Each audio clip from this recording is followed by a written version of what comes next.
I'm Sarah Mardiny, I'm 23 years old. I was raised and born in Damascus, Syria. And now currently I'm a refugee in Berlin, Germany. And apart from that, I made my own journey in 2015 through Europe. I left my house because of the war that it's happened in Syria, and basically I lost my family house. There was no possibilities to live a normal life, and that's why we chose to flee Syria.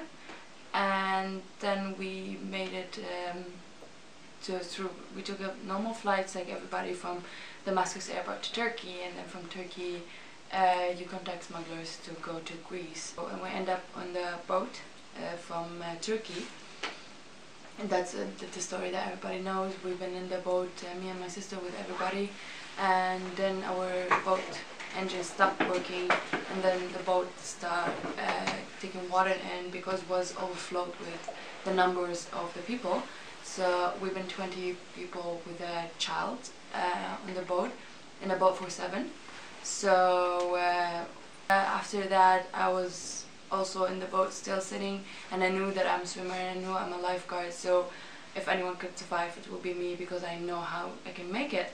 So I stand up and I jumped in the water, and I done the same. I hold the rope and I just tried to use my other hand and my legs.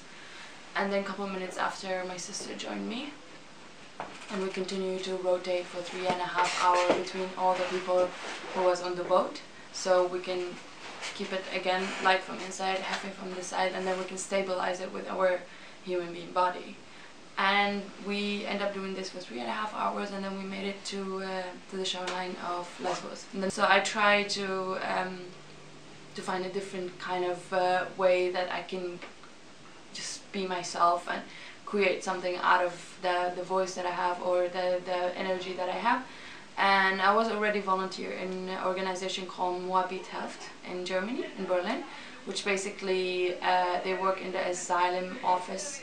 They back then they used to distribute clothes, hot tea, they help with translation, and now they extend to bigger operations, and they still exist till this day.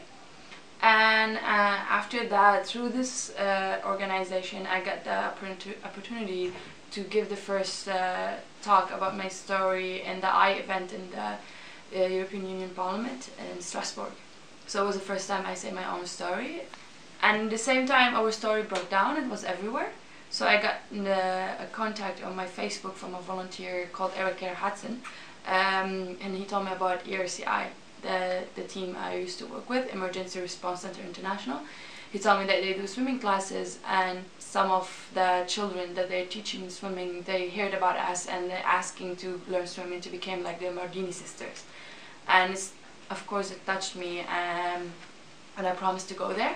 So I went to Rio with Yusra for the Olympic Games, and then from Rio directly I flew back to Lesbos. It was my first time back there after we landed there. I spent 2 weeks there with the volunteers, I worked with them, and then I just fell in love with the team and the work, and I never left. I stayed there till just recently that I left the team. So my message for the people who are afraid of refugees, we can say unknown. You can look at me, and if I look scary for you, then everybody else is scary. And my advice to you is, as we said about helping people, just go out of your bubble, and if you're afraid from somebody, just go and talk to them. And then at the end of the day, refugees is either a mother or father or sister or brother, boyfriend, neighbor.